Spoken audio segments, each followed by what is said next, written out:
अस्सलाम वालेकुम नाजरीन। मैं यूरोप के दौरे पे था और 6-7 दिन स्वीडन, नॉर्वे, फ्रांस और हॉलैंड जहां जाकर बहुत सारे मजहबी और सियासी लोगों से मुलाकात हुई।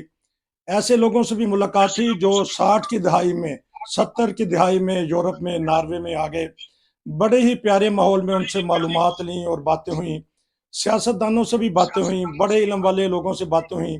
सोचा था जाके जर्मनी में इस पे हम प्रोग्राम करेंगे, लेकिन आती ये कैसी अफसोसनाक खबर मिली है जो दिल हिला देने वाली है।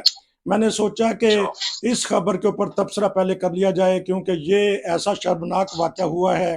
इसके लिए मैं स्वीडन चलूंगा। मेरे साथ हैं अब्दुल कयूम साहब।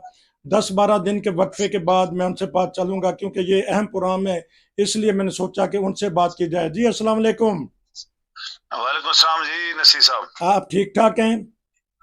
अल्हम्दुलिल्लाह जी, सब ठीक ठाक हूँ। आपसे काफी दिनों के बाद बात हो रही है। हाँ जी, मैं स्वीडन भी हो आया हूँ, नॉर्वे भी हो आया हूँ, लेकिन आप थोड़ा सा दूर थे। इंशाल्लाह कभी मौका मिलेगा हम आपसे बिल मुशाफा बातें करेंगे, मुलाकातें करेंगे और हाल हवाल पूछेंगे। इंशाल्लाह। लेकिन इंशाल्लाह। आज की खबर जिसका ऊपर मैं तबसरा लेना चाहता हूँ, इसहाक डार का जो कहना चाहिए शर्मनाक वाकया या गुंडागर्दी कहना चाहिए या बदमाशी कहना चाहिए, एक वजीर को ऐसी हरकत नहीं करनी चाहिए, वो भी सहाफ़ी को।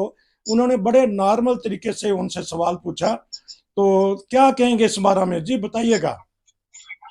मुबारक साहब, आपने जो कहा बिल्कुल सही कहा कि एक मिनिस्टर और मिनिस्टर ऑफ फाइनेंस और ये लोग कहते हैं हम 40-50 साल से सियासत कर रहे हैं। अगर एक सहाफी आईएमएफ के बारे में पूछता है जो कि उसका असली मसला है, पाकिस्तान का मसला है, और इस मिनिस्टर ने, आपको याद होगा कि इस मिनिस्टर को स्पेशल जहाज भेज के पाकिस्तान का लंदन से मंगवाया गया था और इसने ये बोला था कि मैं सब कुछ फिक्स कर दूंगा।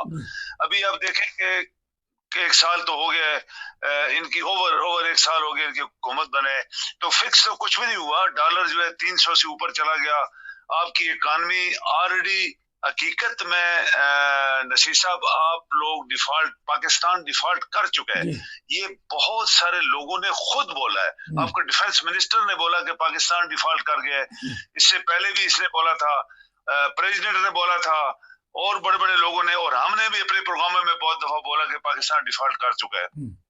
तो एक सहाफी अगर सवाल करता भी है तो अक्लमंदी का ये मुजाहरा होना चाहिए था कि उसको बड़ा पोलाइटली जवाब दे देता कि जी हम कुछ कर रहे हैं या कुछ होने वाला है, या मैं जवाब नहीं देता हूँ, बजाय इसके कि उसके मुंह पे थप्पड़ मार दिया जाए। ये बिल्कुल जंगलियों वाले जैसे, एक आदमी जंगली होता है, अनपढ़ होता है, और वो इस तरह की हरकतें करता है, तो उसने ये हरकत की है जो कि शर्मनाक है। अगर स्वीडन में ऐसा वाकया होता तो आया वो वजीर अब तक बरकरार रहता या उसको सबक दोष कर दिया जाता?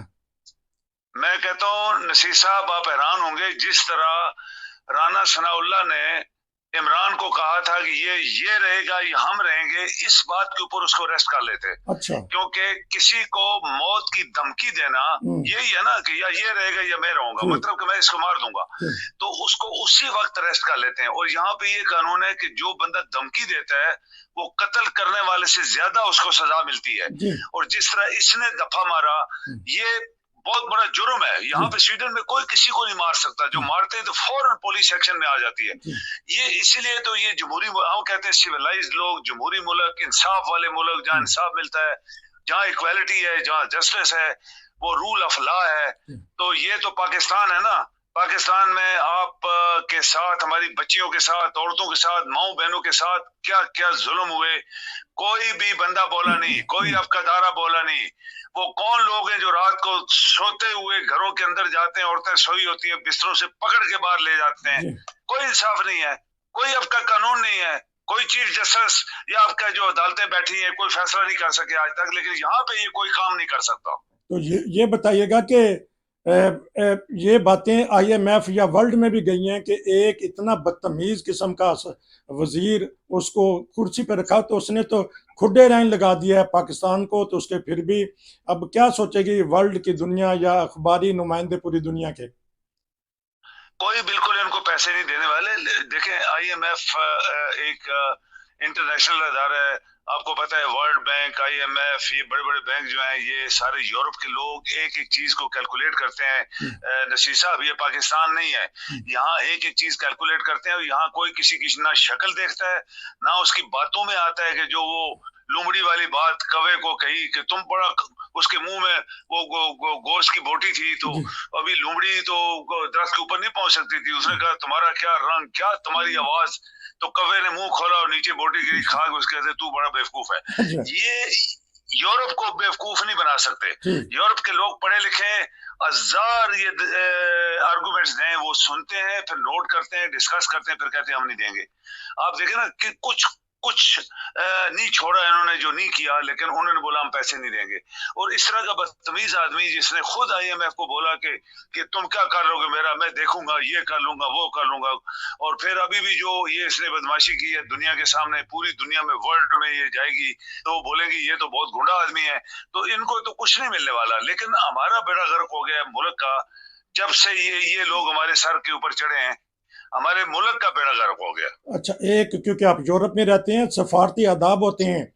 यहाँ जब हमारे वजीर आजम पहुंचे हैं, उनके इज्जत के लिए बारिश हो रही थी, छतरी एक खातून ने उनको परतानी तो उसने छतरी छीन ली। तो ये सफारती आदाब कब हमारे वजीर आजम को आएंगे? कभी ये तुर्की में जाके अपनी बेइज्जती करवाते हैं, कभी ये किसी और जगह जाके जफ्फी डालने की कोशिश करते हैं। इनको जफ्फियां और पप्पियां डालने का क्या मकसद है इनका, और ऐसी बेअदबी क्यों करते हैं, सफारती आदाब का ख्याल नहीं रखते? नसीर साहब, आप बड़े इल्म वाले हैं माशाल्लाह। बात यह है कि आप ये देखें कि ये जो चपलूसी बाज लोग होते हैं, वो नालायक लोग होते हैं, असल में अंदर से खाली होते हैं, वो चपलूसियां फिर करते हैं। अब देखें तुर्की का गया, तो वहां मैंगो ले गया, पाकिस्तान के सीजन है, तो उसकी बीवी को कहते हैं मैं अपनी बहन के लिए भी लेके आया हूँ और उसके लिए भी लेके आया हूँ। तो वो शर्मसार हो रहे थे कि यार ये वजीर आजम है एक मुल्क का और ये कितनी चपलूसी किस्म की बातें कर रहा है। वो शर्मनाक तरीके से उनकी इसको देख रहे थे कि ये वजीर आजम है किसी मुल्क का, ये कोई क्लर्क है कोई। तो ये इस तरह की ये बातें जो है ये हमारे लोग करते हैं, चूंकि नालायक हैं, इनको बड़ी बड़ी पोस्टों पे बैठाया जाता है, इनको कुछ मखसूस तबके के लोग इसलिए बैठाते हैं कि फिर इन लोगों से फायदे उठाते हैं। आप देखें ना, जरा सी बात के ऊपर जहाज लेके लंदन, जरा सी बात के ऊपर जहाज लेके फलां जगह, जरा सी बात लेके मुल्ला फजलू को उसने भेज दिया वहां पे थाईलैंड में, हालांकि ना वो एमएनए है ना मिनिस्टर है, पाकिस्तान का जहाज चला गया। आपको याद होगा नसीर साहब के ये जो जरदारी था, ये जब इसकी हुकूमत थी तो डमाडोल होती थी, तो रोज रहमान जहाज भेजता था लंदन में और उधर जाके ब्रीफकेस चलते थे। अभी एक दफा ये हुआ कि इसका गवर्नर रिजाइन करके चला गया दुबई में, ये जो कराची वाला गवर्नर था एमक्यूएम का, जरदारी ने रात को पाकिस्तान का जहाज भेजा, वो प्रेसिडेंट था जरदारी, और एक अकेले बंदे को दुबई से जहाज लेके आया वापस। ये कितना बड़ा जुल्म है एक स्टेट के लिए, जो गरीब सल्तनत है, जिसके पास पैसा नहीं है, पैसा तो बहुत था, ये लोग खा गए। तो ये जो चपलूसी बाज लोग होते हैं, इनके अंदर सबसे बड़ी जो खामी होती है वो होती है नलायकी। ये नलायक, बददियानत और मुल्क के वफादार लोग नहीं होते हैं। अच्छा, अब आखिर में ये बता दीजिएगा, 2 मिनट हमारे साथ पास, क्योंकि तहरीके लब्बैक वाले अब क्या कहेंगे, ये तो जाके सदर फ्रांस को जफ्फियां और पप्पियां ले रहे हैं उनकी, तो अब तहरीके लब्बैक को जोश क्यों नहीं आता? वो इमरान खान के खिलाफ या उस वक्त की हुकूमत के खिलाफ लड़ पड़े थे, मैदानों में आ गए थे कि सफीर को निकालो। अब क्या सोच रही होगी तहरीके लब्बैक? देखिए, तहरीके इंसाफ की कोई ग्रेडिंग नहीं है पाकिस्तान में, कोई ग्रेडिंग नहीं है। ये मुल्ला जो है, ये इन्होंने अपने अपने वो मोहल्ले के अंदर अपने मकान बनाए हुए हैं, मस्जिदें बनाई हुई हैं और नारे मारते हैं। कोई तरीके, ये जो तरीके जो आप नाम ले रहे हैं, इसकी कोई वैल्यू नहीं है, इसके मुल्ले की कोई वैल्यू नहीं है, और इसकी बातों में कोई वजन नहीं है। ये सिर्फ वही है कि अपनी अपनी मस्जिद, अपना अपना ठिकाना और नारे मार दो, बस कुछ न कुछ चार मिल जाएंगे। तो इसकी बातों में कोई वजन नहीं होगा। जितने पढ़े लिखे लोग पाकिस्तान में हैं, इनको कोई लिफ्ट भी नहीं देता। ये सच्ची बात मैं आपको बताऊं, इनको मुल्ला, शायद मुल्ला एक दूसरे को देते होंगे, लेकिन हम लोग नहीं देते इनको। चलें जी, क्योंकि आपका बहुत शुक्रिया, इमरजेंसी में मैंने आपको कॉल की, आप आ गए, क्योंकि मामला ही ऐसा था। नाज़रीन, हम आपको जो सफ़रनामा है उसकी बातें बताएंगे कि वहाँ हमारी क्या क्या बातें हुई, और जो 60-70 की दिहाई में नॉर्वे लोग गए हैं, नॉर्वे को ढूंढा उन्होंने, नॉर्वे को आबाद किया है, और इस वक्त लाखों के हिसाब से मुसलमान नॉर्वे में है, स्वीडन में भी इस तरह ही है, फ्रांस में भी इस तरह है, हर जगह जाएं मुसलमान छाए हुए हैं, लेकिन अपने मुल्क में मुसलमान कहलवाना, मुसलमान बन के रहना या काम करना या तरक्की करना वो बेबस हो चुका है। आपका बहुत बहुत शुक्रिया। इंशाल्लाह फिर आपसे दोबारा राब्ता होगा, नई खबरों पे तबसरा लेंगे। नाजरीन, ये थे मेरे साथ अब्दुल कयूम साहब। नसीर को इजाजत दीजिए। अस्सलाम वालेकुम। जी शुक्रिया जी।